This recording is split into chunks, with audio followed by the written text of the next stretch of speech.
Rule 50 സഭാ നടപടികൾ നിർത്തിവെക്കുവാനുള്ള ഉപക്ഷേപം. സംസ്ഥാനത്തെ പാവപ്പെട്ട കുടുംബങ്ങളെ മറ്റ് വരുമാനമില്ലാത്ത സ്ത്രീകൾക്കായി മുൻ സർക്കാർ നടപ്പാക്കിയ സ്ത്രീ സുരക്ഷാ പദ്ധതി പ്രകാരമുള്ള പ്രതിമാസ ധനസഹായം കഴിഞ്ഞ 3 മാസമായി മുടങ്ങിക്കിടക്കുന്ന സ്ഥിതിവിശേഷം സഭ നിർത്തിവെച്ച് ചർച്ച ചെയ്യണമെന്നാവശ്യപ്പെട്ട് സർവശ്രീ Shri AC Moideen, Shri K Rajan, Shri PK Praveen എന്നീ ബഹുമാനപ്പെട്ട അംഗങ്ങൾ ചട്ടം 50 പ്രകാരം നോട്ടീസ് നൽകിയിട്ടുണ്ട്. ബഹുമാനപ്പെട്ട മുഖ്യമന്ത്രി.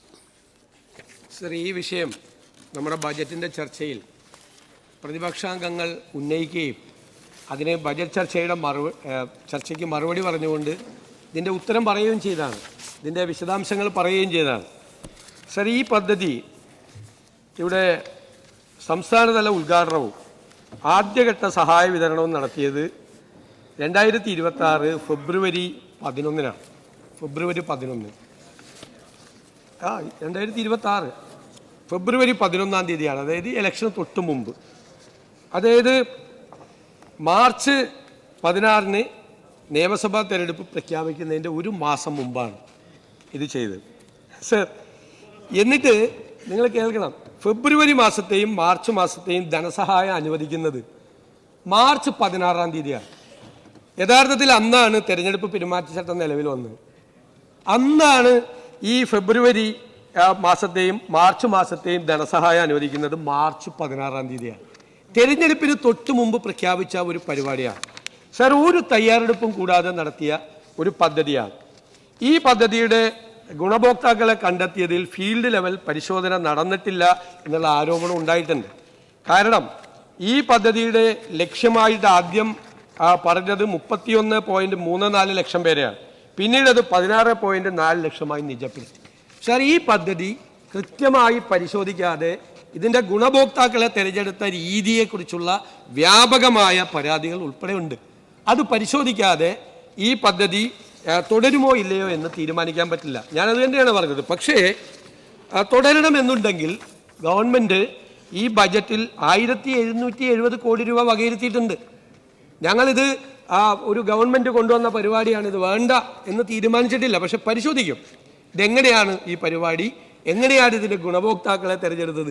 ഒരു പഞ്ചായത്തിൻ്റെ സെക്രട്ടറി അല്ലെങ്കിൽ ഒരു കോർപ്പറേഷൻ്റെ സെക്രട്ടറിയാണ് എല്ലാ ആപ്ലിക്കേഷൻസും കൂടി വളരെ കുറഞ്ഞ ദിവസത്തിനുള്ളിൽ തീരുമാനിച്ച് ഇവർ വേറെ പെൻഷൻ മേടിക്കുന്നുണ്ടോ, വേറെ എന്തെങ്കിലും വാങ്ങിക്കുന്നുണ്ടോ എന്നുള്ള കൃത്യമായ പരിശോധന പോലും നടത്താതെ തിരഞ്ഞെടുപ്പിന് തൊട്ടു മുമ്പുള്ള ഒരു പദ്ധതിയാണ് ഇത്.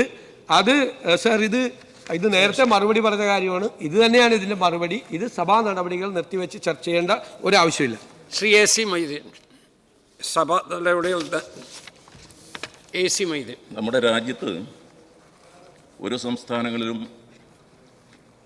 വീട്ടമ്മമാർക്ക് അവരുടെ ഗാർഹിക ജോലികളുടെ മൂല്യം കണക്കിലെടുത്ത് സാമൂഹ്യ സുരക്ഷ നൽകുന്നൊരു പദ്ധതി നിലവിലില്ല. പല മാതൃകാപരമായ നിയമങ്ങളും നടപടികളും സ്വീകരിച്ച സഭയാണ് സാർ നമ്മുടെ കേരള നിയമസഭ. ആ അർത്ഥത്തിൽ ഇത്തരത്തിലുള്ള ഒരാദ്യമായ ചുവടുവെപ്പാണ് 2025 ഒക്ടോബറിലാണ് സാർ മുഖ്യമന്ത്രി പറയുന്ന പോലെ പണം കൊടുത്തതിൻ്റെയല്ല അതിൻ്റെ നടപടിക്രമം തുടങ്ങിയത്. അതിന് പരിശോധനയ്ക്ക് അപേക്ഷിക്കാനുള്ള സമയമുണ്ടായി. അപേക്ഷിച്ച ആളുകളെ നമ്മുടെ രാജ്യത്തെ തദ്ദേശ സ്വയംഭരണ സ്ഥാപനങ്ങൾ സ്ഥാപനാടിസ്ഥാനത്തിൽ പരിശോധിച്ച് വിലയിരുത്തിക്കൊണ്ടാണ് ഗുണഭോക്താക്കൾ ആരൊക്കെയാണെന്ന് തീരുമാനിച്ചത്. അപ്പോൾ അതിൽ പരിശോധനയില്ലാതെയല്ല, പരിശോധന ഉണ്ടായിട്ട് തന്നെയാണ്. അതിൽ ഭരണകക്ഷി അംഗങ്ങൾ മാത്രമല്ല സർ, പഞ്ചായത്തുകളിൽ കേരളത്തിൽ ഇപ്പോൾ നടന്ന പഞ്ചായത്ത് തിരഞ്ഞെടുപ്പുകളുടെ റിസൾട്ട് എടുത്ത് പരിശോധിച്ചാൽ മഹാഭൂരിപക്ഷ സ്ഥലങ്ങളിലും UDFന് കൂടി പ്രാതിനിധ്യമുള്ള മറ്റെല്ലാ പഞ്ചായത്തുകളിലും ഭരണപക്ഷവും പ്രതിപക്ഷവും ഇല്ലാതെ എല്ലാവരും കൂടി ചേർന്ന ഒരു സമിതി തെരഞ്ഞെടുത്ത ഒരു കാര്യത്തിൽ സംശയമുണ്ട് എന്ന് പറയുന്നത് ആരെ സഹായിക്കാനാണ് സാർ എന്ന് വ്യക്തമാക്കണം. ആ കാര്യത്തിൽ പാവപ്പെട്ട സ്ത്രീകൾക്ക് സാമ്പത്തിക സ്വാതന്ത്ര്യവും സുരക്ഷിതത്വം ഉറപ്പുവരുത്തുന്ന ഈ പദ്ധതി നമ്മുടെ സംസ്ഥാനത്ത് ഒരു പ്രധാന ചുവടുവെപ്പാണ്. മറ്റു സാമൂഹ്യക്ഷേമ പദ്ധതികൾ അംഗങ്ങളല്ലാത്ത മാനദണ്ഡങ്ങളുണ്ട് സാർ ഇതിന്. AY കാർഡ്, അന്ത്യോദയ അന്നയോജന പദ്ധതി, മുൻഗണനാ വിഭാഗത്തിലുള്ളവർ, സമൂഹത്തിലെ ഏറ്റവും താഴേക്കിടയിലുള്ളവരാണ് സർ. ട്രാൻസ് വുമൺ, അവരുൾപ്പെടെയുള്ള സ്ത്രീകളാണ് സുരക്ഷാ പദ്ധതിയുടെ ഗുണഭോക്താക്കൾ. അതിന് കൃത്യമായി രേഖയുള്ളതല്ലേ സാർ? മറ്റ് ഏതെങ്കിലും ഇനത്തിൽ ഇവർക്ക് ആനുകൂല്യങ്ങൾ കിട്ടുന്നുണ്ടെങ്കിൽ അവർക്ക് കൊടുക്കില്ല എന്നുള്ള കൂടിയുള്ള വ്യവസ്ഥ ഉണ്ടാക്കിയിട്ടുണ്ട്. 35 വയസ്സ് മുതൽ 60 വയസ്സ് വരെയുള്ള സ്ത്രീകൾക്ക് എല്ലാ മാസവും 1000 രൂപ സാമ്പത്തിക സഹായം ഉറപ്പാക്കുന്ന സ്ത്രീ സുരക്ഷയുടെ കാര്യത്തിലും ശാക്തീകരണത്തിൻ്റെ കാര്യത്തിലും വിപ്ലവകരമായ ഒരു പരിപാടിയായിരുന്നു സർ ഈ നടപ്പിലാക്കിയ പദ്ധതി. ഏകദേശം 31 ലക്ഷത്തിലധികം ആളുകൾ ഈ ഗണത്തിൽ ഇതിൻ്റെ ഗുണഭോക്താക്കളായി ഉണ്ടാകും എന്നാണ് കണക്കാക്കിയിരുന്നത്. അതിനായി സംസ്ഥാന ബഡ്ജറ്റിൽ മുമ്പ് അവതരിപ്പിച്ച ശ്രീ KN ബാലഗോപാൽ അവതരിപ്പിച്ച ബഡ്ജറ്റിൽ 3720 കോടി രൂപ LDF സർക്കാർ ഈ ബഡ്ജറ്റിൽ വകയിരുത്തിയിരുന്നു. വീട്ടുജോലികളിൽ വീടിനകങ്ങളിൽ ഒക്കെ തളയ്ക്കപ്പെട്ട സ്ത്രീകൾ അവരുടെ ഗാർഹിക ജോലികളുടെ മൂല്യം അംഗീകരിക്കുക എന്നുള്ള സമീപനമാണ് സാർ ഒരു സ്ത്രീ സൗഹൃദ നിലപാട് സ്വീകരിക്കുന്ന LDF ഗവൺമെൻറ് അന്ന് ചെയ്തത്. അവരുടെ അധ്വാനമാണ് ഈ രാജ്യത്തിൻ്റെ പുരോഗതി എന്ന് സുപ്രീം കോടതി പോലും കഴിഞ്ഞ ദിവസം പറയുകയുണ്ടായി സാർ. സുപ്രീം കോടതി ജസ്റ്റിസുമാരായ Sanjay Carol, justice NK Singh അവരുടെ വിധിന്യായത്തിൽ പറയുന്നത് സാർ, ഗൃഹജോലികളിൽ ഏർപ്പെട്ടിരിക്കുന്ന വീട്ടമ്മമാർ രാഷ്ട്രശില്പികളാണെന്നും അവരുടെ അധ്വാനം രാജ്യത്തിൻ്റെ പുരോഗതിയുടെ ആധാരമാണെന്നും ഈ കഴിഞ്ഞ ജൂൺ 11 സാർ അങ്ങനെ ഒരു നിരീക്ഷണം അവർ നടത്തിയത്. സാർ, അത്തരമൊരു സാഹചര്യമുള്ളപ്പോൾ അത് നേരത്തെ കൂട്ടിക്കണ്ട് കേരളത്തിൽ പ്രകടനപത്രികയിൽ പറഞ്ഞൊരു കാര്യം, LDFൻ്റെ പ്രകടനപത്രികയിൽ പറഞ്ഞൊരു കാര്യം നാടിൻ്റെ അംഗീകാരത്തോടു കൂടി നടപ്പിലാക്കിയല്ലേ സാർ? അതിനെന്താണ് സംശയദൃഷ്ടിയോടുകൂടി വീക്ഷിക്കുന്നത്? ഇതിൽ കഴിഞ്ഞ മാസം വരെ പെൻഷൻ തുക, മാർച്ച് മാസം വരെ പെൻഷൻ തുക അപേക്ഷിച്ച് ഇങ്ങനെ പരിശോധന പൂർത്തിയാക്കിയ വീട്ടമ്മമാർക്ക് നൽകുകയുണ്ടായി തുടങ്ങാത്ത രീതിയിൽ. തുടക്കത്തിൽ അപേക്ഷിച്ച് 16 ലക്ഷം പേരാണ് സാർ. അതാണ് ബഹുമാനപ്പെട്ട മുഖ്യമന്ത്രി ഇപ്പോൾ കണക്ക് പറഞ്ഞത്. ആ 16 ലക്ഷം പേർക്ക് അവരുടെ ബാങ്ക് അക്കൗണ്ടിലേക്ക് ഈ പണം നൽകുകയുണ്ടായി. ഇപ്പോൾ 5 ലക്ഷത്തോളം അപേക്ഷകൾ പരിശോധന കഴിഞ്ഞിരിക്കുന്നുണ്ട് സാർ. 5 ലക്ഷത്തോളം അപേക്ഷകൾ പരിശോധിച്ച് ഈ പഞ്ചായത്തുകളുടെ നിലവിലുള്ള മാനദണ്ഡങ്ങളുടെ അടിസ്ഥാനത്തിലാണ് സാർ ഇത് പരിശോധിച്ചിട്ടുള്ളത്. അത് ഇപ്പോൾ തടഞ്ഞു വെക്കപ്പെട്ടിരിക്കുക സാർ. ഇത് മുഖ്യമന്ത്രിയോട് പറഞ്ഞു. കഴിഞ്ഞ 22-ാം തീയതിയും അദ്ദേഹം ഇത് പറഞ്ഞു. 22-ാം തീയതി ശ്രീമതി OS അംബികയുടെ ചോദ്യത്തിന് മറുപടിയായി ഇപ്പോൾ പറഞ്ഞ മറുപടി അദ്ദേഹം പറയുകയുണ്ടായി. ഇത് പരിശോധിക്കണം. പരിശോധിക്കുന്നതിന് അദ്ദേഹത്തിന് അസാമാന്യമായ വേഗതയുള്ള ഒരാളല്ലേ സാർ? ധവളപത്രം പുറപ്പെടുവിപ്പിച്ചോ ഇത് പരിശോധിച്ചിട്ടുണ്ടാവുമല്ലോ. ഇതിൽ അന്യായം നടന്നിട്ടുണ്ടോ, മറ്റു കാര്യങ്ങൾ നടന്നിട്ടുണ്ടോ എന്ന് പരിശോധിക്കാനുള്ള അവകാശമുണ്ടല്ലോ. അതിവേഗത്തിൽ ചില കാര്യങ്ങളിൽ തീരുമാനമെടുക്കുന്ന ബഹുമാനപ്പെട്ട മുഖ്യമന്ത്രിക്കും ഈ ഗവൺമെന്റിനും ഈ കാര്യത്തിൽ പാവപ്പെട്ടവരുടെ കാര്യത്തിൽ മാത്രം എന്താണ് സാർ ഇത്ര താമസം? ധനവകുപ്പ് ഒരു തീരുമാനവും എടുക്കാതെ ഇത് തടഞ്ഞു വെച്ചിരിക്കുകയാണ്. 16 ലക്ഷം സ്ത്രീകളാണ് സാർ ഈ ക്രൂരത ഇപ്പോൾ കാണിച്ചിട്ടുള്ളത്. സാധാരണഗതിക്ക് UDFൻ്റെ ഒരു അഭിപ്രായം ഇങ്ങനെയാണോ? മുമ്പ് മറ്റ് സാമൂഹ്യ സുരക്ഷാ പെൻഷനുകളുടെ കാര്യത്തിൽ പ്രത്യുൽപാദനപരമല്ല എന്ന സമീപനം സ്വീകരിച്ച് നമുക്കറിയാം.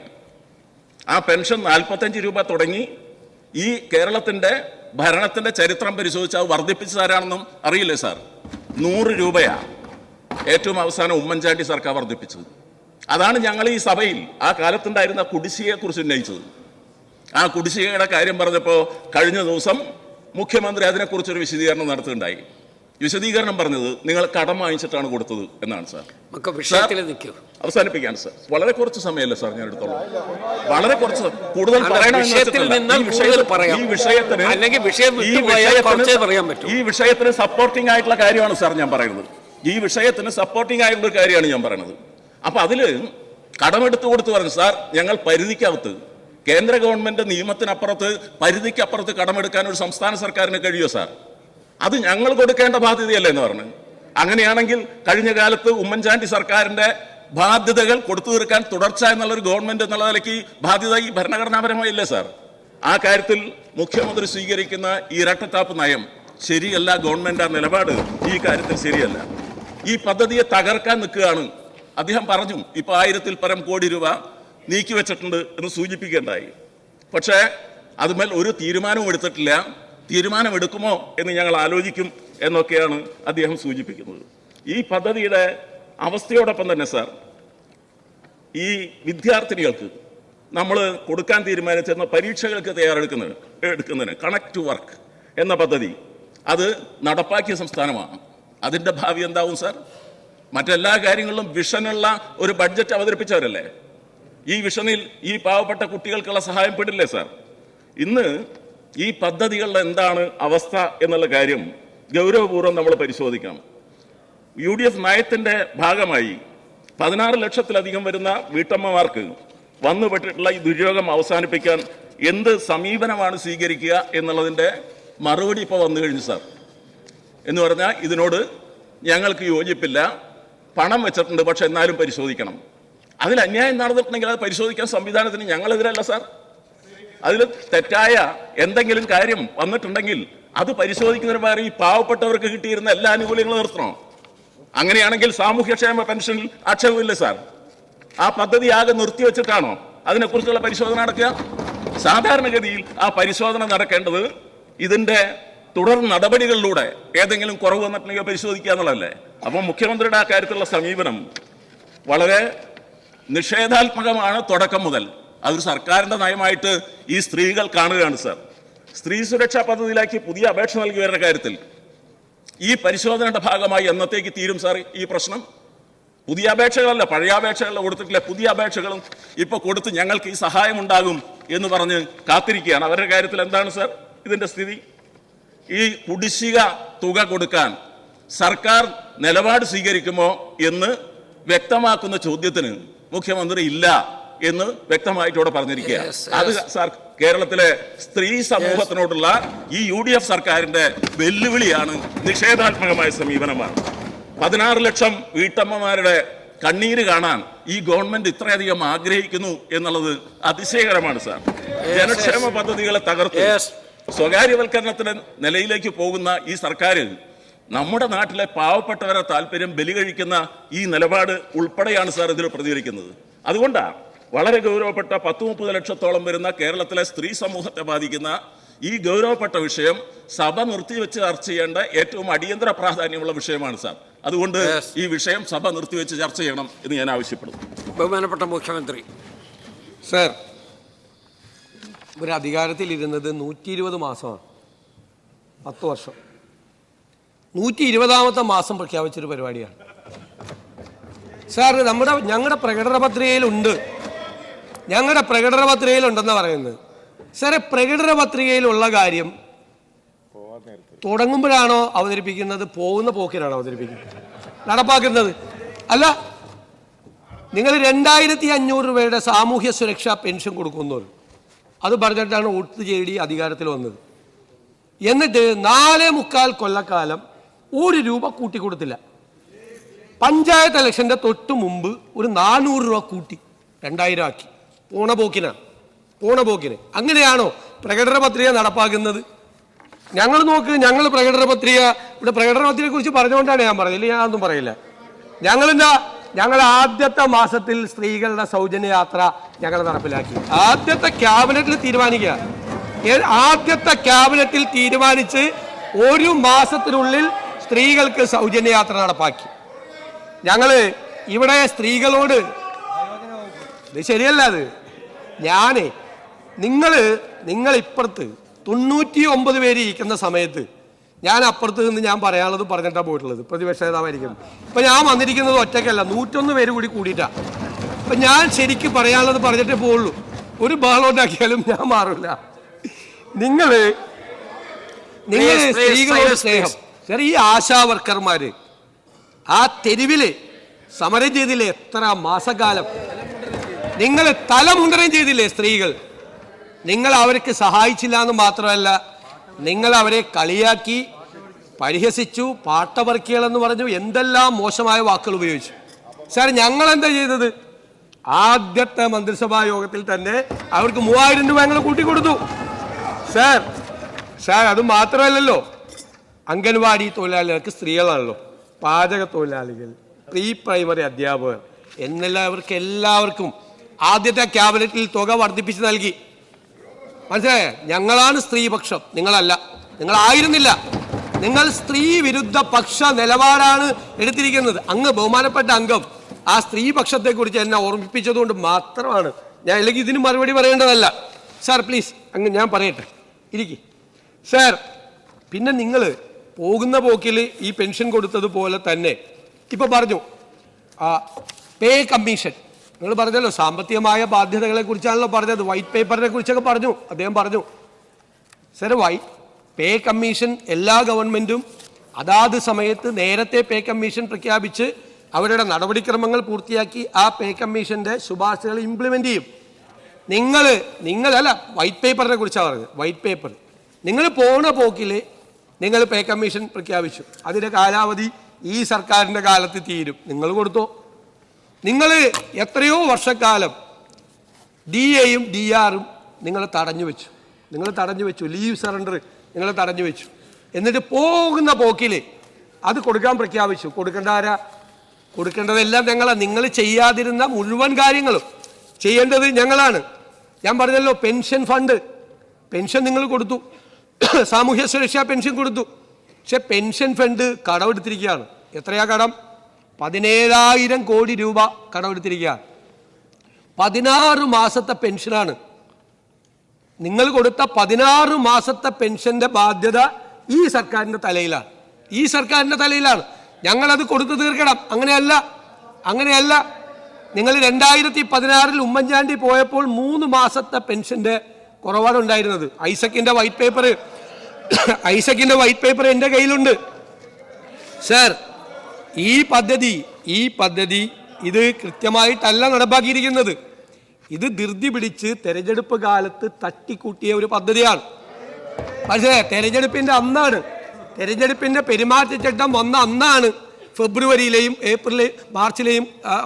മാർച്ചിലെയും ഏപ്രിൽ മാസത്തെയും പെൻഷൻ നിങ്ങൾ കൊടുക്കുന്നത്. ഇത് കൊടുത്തു പോണ പോക്കിന്, മനസ്സിലായ? പിന്നെ പറയും ഏതോ സമിതി തെരഞ്ഞെടുത്തെന്ന്. ഞങ്ങളൊക്കെ MLA-മാരായിരുന്ന ആളുകളാ. ഒരു സമിതി ഉണ്ടായിരുന്നില്ല. തോന്നിയവർക്ക് നിങ്ങൾ കൊടുത്താ.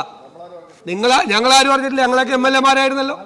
ഞങ്ങളുടെ നിയോജക മണ്ഡലത്തിൽ ഏത് സമിതിയാണ്, ഏത് പഞ്ചായത്തിൽ ഏത് സമിതിയാണ് നിലവിലിരുന്നത്? ഒരു സമിതിയില്ല.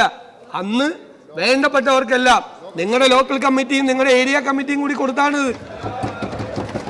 അതൊന്നും വളരെ കൃത്യമായിട്ട് പറയാം. അതൊന്നും പരിശോധിക്കാതെ പ്രശോധിക്കുന്നില്ല. വളരെ വ്യക്തമായിട്ട് പറയാം. പരിശോധിച്ചിട്ട് അതിന്റെ തെറ്റുകളെല്ലാം ഉറപ്പാക്കിയിട്ടേ ഞങ്ങളത് ചെയ്യുള്ളൂ. മനസ്സിലായല്ലോ? നോക്കി അതിൻ്റെ തെറ്റുകളാണ്. അത് ഒരു പഞ്ചായത്ത് സെക്രട്ടറിക്കും ഒരു കോർപ്പറേഷൻ സെക്രട്ടറിക്കും മുനിസിപ്പൽ സെക്രട്ടറിക്കും വരുന്ന ആപ്ലിക്കേഷൻ മുഴുവൻ എങ്ങനെ പരിശോധിക്കുന്നത്? ഏത് ഡേറ്റയുടെ ഏതായിട്ടാണ് കമ്പയർ ചെയ്യുന്നത്?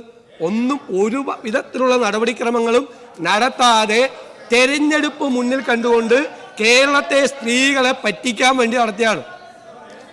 120 മാസം ഭരിച്ചിട്ടേ സ്ത്രീകളോട് സ്നേഹം വന്നത് അവസാന സമയത്ത് ആ ഇലക്ഷൻ വരുമ്പോൾ. അതെന്താ കാര്യം? ലോക്കൽ ബോഡി ഇലക്ഷനിൽ നല്ല കനത്ത തിരിച്ചടി കിട്ടി. അത് കഴിഞ്ഞപ്പോഴാണ് ഇത് കൊടുക്കാൻ തീരുമാനിച്ചത്. മനസ്സിലായല്ലോ? കൊടുക്കാൻ തീരുമാനിച്ചത് അപ്പോഴാണ് കൊടുത്തത്. മാർച്ച് 16-ാം തീയതി കൊടുത്ത കേസാണ്. അതുകൊണ്ട് ഇത് പരിശോധിച്ചിട്ട് മാത്രമേ കൊടുക്കുകയുള്ളൂ. ഒരു കാരണവശാലും ഇത് സഭാ നടപടികൾ നിർത്തിവെച്ച് ചർച്ച ചെയ്യേണ്ട ഒരാവശ്യമില്ല. ബഹുമാനപ്പെട്ട മുഖ്യമന്ത്രിയുടെ വിശദീകരണത്തിൻ്റെ അടിസ്ഥാനത്തിൽ ചട്ടം 50 പ്രകാരമുള്ള നോട്ടീസും അവതരണാനുമതി നിഷേധിക്കുന്നു. സർ അതീവ നിർഭാഗ്യകരമായ സമീപനമാണ് ബഹുമാനപ്പെട്ട മുഖ്യമന്ത്രി ഈ കാര്യത്തിൽ സ്വീകരിച്ചിരിക്കുന്നത്. സർ, ഇത് അദ്ദേഹം ആവർത്തിക്കുന്നതുകൊണ്ടാണ് ഇത്തരമൊരു അടിയന്തര പ്രമേയം തന്നെ ഇവിടെ വരാനിടയായത്. സർ, കഴിഞ്ഞ ജൂൺ 22-ന് ശ്രീമതി OS അംബികയുടെ ചോദ്യത്തിന് ബഹുമാനപ്പെട്ട മുഖ്യമന്ത്രി പറഞ്ഞ മറുപടിയുണ്ട്. സ്ത്രീ സുരക്ഷാ പെൻഷൻ സാമൂഹ്യക്ഷേമ പെൻഷൻ പദ്ധതിയുടെ ഭാഗമായുള്ളതല്ല എന്നാണ് അദ്ദേഹത്തിൻ്റെ മറുപടിയിലെ ആദ്യ വാചകം. സർ, സാമൂഹ്യക്ഷേമ പെൻഷൻ്റെ ഭാഗമായി തന്നെ ഉൾപ്പെടുന്ന ഒന്നായി തന്നെയാണ് ഇതിനെ കാണേണ്ടത്. ഇവിടെ പുതുതായി നടപ്പാക്കപ്പെട്ട പദ്ധതിയെന്ന് അദ്ദേഹം പറഞ്ഞത് ശരിയാണ്. സർ, ഏത് പദ്ധതിയും നടപ്പാക്കിയതിന് ശേഷമാണല്ലോ പിന്നീട് അപേക്ഷയും മറ്റും സ്വീകരിക്കുന്ന നിലവരിക. ആ തീരുമാനം വന്നതിന് ശേഷമാണ് അപേക്ഷ നൽകുന്ന നിലയുണ്ടാവുക. സർ, ഇവിടെ 30-നും 60-നും ഇടയിൽ പ്രായമുള്ള AAY അല്ലെങ്കിൽ PHH റേഷൻ കാർഡ് വിഭാഗത്തിൽ ഉൾപ്പെടുന്ന മറ്റ് പെൻഷനുകളോ സർക്കാർ അല്ലെങ്കിൽ സമാന സ്ഥാപനങ്ങളിൽ നിന്നുള്ള സ്ഥിര വരുമാനമോ ലഭിക്കാത്ത അർഹരായ സ്ത്രീകൾക്കും ട്രാൻസ്ജെൻഡർ വ്യക്തികൾക്കുമാണ് അപേക്ഷിക്കാൻ അവസരമുണ്ടായിരുന്നു. സർ, അപേക്ഷകരുടെ അർഹതയുടെ പരിശോധനയെ നടന്നില്ല എന്നാണ് മുഖ്യമന്ത്രി സ്ഥാപിക്കാൻ നോക്കിയത്. സർ, ഇതിൽ K-സ്മാർട്ട് മുഖേനയുള്ള നടപടിക്രമങ്ങൾ അദ്ദേഹത്തിന് അറിയാത്തതല്ല. സർ, K-സ്മാർട്ട് പ്ലാറ്റ്ഫോം, ആധാർ, പൊതുവിതരണ സംവിധാനം, മരണ രജിസ്ട്രി, സർവീസ് പെൻഷൻ പരിശോധനയ്ക്കുള്ള സ്പാർക്ക്, ക്ഷേമ പെൻഷൻ പരിശോധനയ്ക്കുള്ള സേവന പെൻഷൻ, ട്രഷറി സർവീസ്, ഇങ്ങനെയുള്ള വിവിധ സർക്കാർ ഡാറ്റാബേസുകളുമായും സേവനങ്ങളുമായും സംയോജിപ്പിച്ചിരിക്കുന്ന റൂൾ എഞ്ചിൻ ഉപയോഗിച്ചാണ് അപേക്ഷകരുടെ അർഹത പരിശോധിക്കുന്ന നിലയും അപേക്ഷകൾ പ്രോസസ്സ് ചെയ്യുന്ന നിലയും സ്വീകരിച്ചത്. സർ, അതോടൊപ്പം തന്നെ അർഹരായ അപേക്ഷകർക്ക് ബാങ്ക് അക്കൗണ്ട് വിവരങ്ങളും ആവശ്യമായ അനുബന്ധ രേഖകളും പോർട്ടൽ മുഖേന സമർപ്പിക്കാനും അവസരമുണ്ടായിരുന്നു. സർ, ഇവിടെ സ്വീകരിച്ച മുൻകരുതലുകൾ, അപേക്ഷിക്കുന്നയാൾ ആധാർ കാർഡ് നൽകുമ്പോൾ സർക്കാരിൻ്റെ മറ്റ് പെൻഷൻ പദ്ധതികളിൽ അംഗമാണോ, ബോർഡ് പെൻഷനുകളിൽ ഭാഗമാണോ, ക്ഷേമ പെൻഷൻ ഉണ്ടോ, ഇതെല്ലാം പരിശോധിക്കപ്പെടുന്നുണ്ട്. അതോടൊപ്പം തന്നെ ജീവനക്കാർക്കുള്ള സ്പാർക്കിൽ ഭാഗമാണോ എന്നത് K-സ്മാർട്ട് തന്നെ പരിശോധിക്കുകയാണ്. സർ, IAY, BPL കാർഡ് തുടങ്ങിയ രേഖകൾ പരിശോധിച്ച് സ്ത്രീ അല്ലെങ്കിൽ ട്രാൻസ്ജെൻഡർ ആണ് എന്ന് സിസ്റ്റം ഉറപ്പാക്കുന്നു. എല്ലാ സർക്കാർ സംവിധാനങ്ങളുമായുള്ള ഇൻ്റഗ്രേഷനിലൂടെയാണ് ഇത് സാധ്യമാക്കിയത്. അദ്ദേഹത്തിന് അറിയാം ഇതെങ്ങനെയാണ് രൂപപ്പെടുത്തിയത് എന്ന്. ഇത്തരമൊരു സംവിധാനം പ്രത്യേകമായി K-സ്മാർട്ട് സംവിധാനം രൂപപ്പെടുത്തിയതാണ്. സർ, തദ്ദേശഭരണ സ്ഥാപനങ്ങൾ അന്തിമമായി അംഗീകരിച്ച ഗുണഭോക്താക്കൾക്കാണ് ആനുകൂല്യം ലഭിക്കുക. ഏറ്റവും വലിയ പ്രത്യേകത ഇതിൻ്റെ സുതാര്യത തന്നെയായിരുന്നു. എല്ലാ ഘട്ടങ്ങളിലും സുതാര്യത ഉറപ്പാക്കി തിരഞ്ഞെടുത്ത ഗുണഭോക്തൃ ലിസ്റ്റാണ് ഇവിടെ ഉള്ളത് എന്നത് ബഹുമാനപ്പെട്ട മുഖ്യമന്ത്രിക്ക് അറിയാത്തതല്ല. എന്തുകൊണ്ടോ അത് അട്ടിമറിക്കാനുള്ള എന്തോ ശ്രമം നടക്കുന്നു എന്നാണ് സംശയിക്കേണ്ടതായിട്ടിരിക്കുന്നത്. അതിൻ്റെ ഭാഗമായിട്ടാണ് അദ്ദേഹം ആവർത്തിച്ച് പറയുന്നത് തോന്നിയവർക്ക് കൊടുക്കുന്ന നിലയാണ് ഇവിടെ സ്വീകരിച്ചിട്ടുള്ളത്. ഇത് ബഹുമാനപ്പെട്ട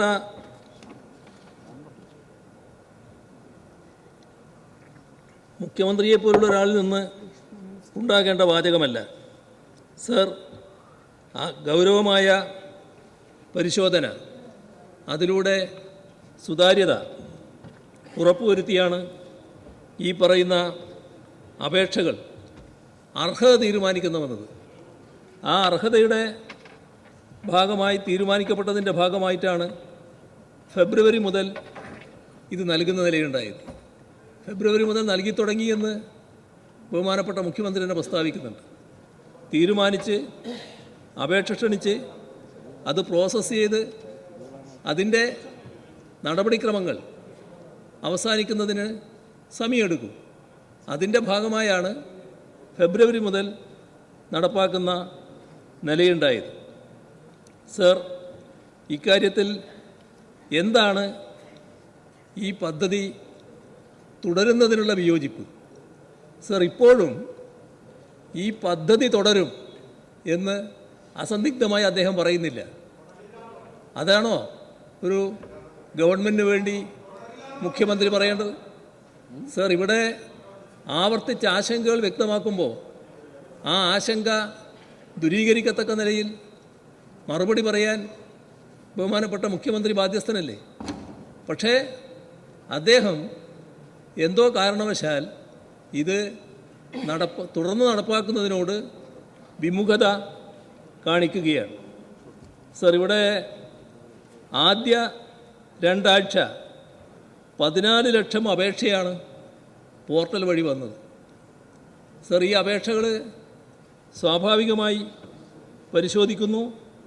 അതിൻ്റെ ഭാഗമായാണ് 10 ലക്ഷം അർഹരായ ഗുണഭോക്താക്കളെ കാണുന്നത്. ആ ഗുണഭോക്താക്കൾക്ക് അക്കൗണ്ടുകളിൽ ധനസഹായ തുക അനുവദിക്കുകയും ചെയ്തു. സർ, നിലവിൽ 16 ലക്ഷം ഗുണഭോക്താക്കൾ ഈ പദ്ധതിയിലുണ്ട്. സർ, ഇത്തരം പദ്ധതികളും തുടങ്ങുന്ന സമയത്ത് തന്നെ പൂർണ്ണമായും ആളുകൾ അപേക്ഷിച്ചു എന്ന് വരില്ല. അപേക്ഷിക്കുന്നതിന് കുറച്ച് സമയമെടുക്കും. ഓരോ പദ്ധതിയും പരിശോധിച്ചാൽ കാണാൻ കഴിയും മാസങ്ങളും വർഷങ്ങളും കഴിയുമ്പോൾ എണ്ണം കൂടി വന്നു. കാരണം അർഹതയുള്ളവർ തന്നെ അപേക്ഷിക്കാനെടുക്കുന്ന കാലതാമസമാണത്. ഇവിടെ 14 ലക്ഷം ആദ്യം തന്നെ അപേക്ഷ വന്നു. അത് നല്ല നമ്പർ തന്നെയാണ്. ഇതിൻ്റെ മറ്റൊരു പ്രത്യേകത നമ്മൾ കാണേണ്ടത്, ഇപ്പോൾ 5 ലക്ഷത്തിലേറെ അപേക്ഷ പ്രോസസ്സ് ചെയ്യാൻ കിടക്കുന്നുണ്ട്. അത് പ്രോസസ്സ് ചെയ്യാൻ ഉള്ള ഒരു നടപടിയും ഈ ഗവൺമെൻറ് സ്വീകരിച്ചിട്ടില്ല. സർ, ഈ അപേക്ഷയിൽ എന്താണ് സർ രാഷ്ട്രീയം? എല്ലാവരും അപേക്ഷിക്കുകയല്ലേ. നമ്മുടെ സംസ്ഥാനത്ത് ഏറ്റവും കൂടുതൽ അപേക്ഷ ലഭിച്ചിട്ടുള്ളത് മുഖ്യമന്ത്രി പരിശോധിച്ച് നോക്കണം, മലപ്പുറം ജില്ലയിൽ നിന്നാണ്. 2.5 ലക്ഷത്തിലധികം അപേക്ഷ ആ ജില്ലയിൽ നിന്ന് മാത്രമായിട്ടുണ്ട്. സർ, രണ്ടാമത്തത് പാലക്കാടാണ്. ഇങ്ങനെ നോക്കിയാൽ അപേക്ഷകർ എല്ലാ ജില്ലകളിൽ നിന്നും വരികയല്ലേ നല്ല രീതിയിൽ. അല്ല രാഷ്ട്രീയത്തിൻ്റെ ഭാഗമാണോ? അർഹതയുള്ളവർ അപേക്ഷിക്കുകയല്ലേ. ഇവിടെ പാവപ്പെട്ട സ്ത്രീകൾക്ക് വലിയൊരു സാമ്പത്തിക സുരക്ഷിതത്വം, അതാണ് ഈ പദ്ധതിയിലൂടെ നാം ഉദ്ദേശിച്ചത്. സർ, ഇക്കാര്യത്തിൽ സുപ്രീം കോടതി അടുത്ത കാലത്ത് നടത്തിയ നിരീക്ഷണം അതേറ്റവും പ്രസക്തമായതാണ്. അവിടെ സ്ത്രീകളുടെ അധ്വാനം അതാണ് രാജ്യത്തിൻ്റെ പുരോഗതിയുടെ ആധാരം. അത് ഗാർഹിക ജോലിയെക്കുറിച്ച് പരാമർശിച്ചുകൊണ്ടാണ് സുപ്രീം കോടതി വ്യക്തമാക്കിയത്. സർ, സുപ്രീം കോടതി പറയുന്നതിന് മുൻപ് തന്നെ നാം നടപ്പാക്കിയ പദ്ധതിയാണിത്. ഈ പദ്ധതിയോട് ഇത്തരത്തിലൊരു വിമുഖത മുഖ്യമന്ത്രി കാണിക്കുന്നത് ശരിയല്ല, ഗവൺമെൻറ് കാണിക്കുന്നത് ശരിയല്ല. എന്തിനാണ് പാവപ്പെട്ട സ്ത്രീകളോട് അനാവശ്യമായ വീറും വാശിയും കാണിക്കുന്നത് എന്ന് മനസ്സിലാകുന്നില്ല. ഞങ്ങളിപ്പോഴും പ്രതീക്ഷിക്കുകയാണ് ഗവൺമെൻറ് ഈ മനോഭാവം മാറ്റുമെന്ന്. ആ മാറ്റുമെന്ന പ്രതീക്ഷയോടെ മറ്റ് കൂടുതൽ നടപടികളിലേക്ക് കടക്കാതെ ഈ സമീപനത്തോടുള്ള പ്രതിഷേധം രേഖപ്പെടുത്തിക്കൊണ്ട് ഞാൻ അവസാനിപ്പിക്കുന്നു. Yes, thank you.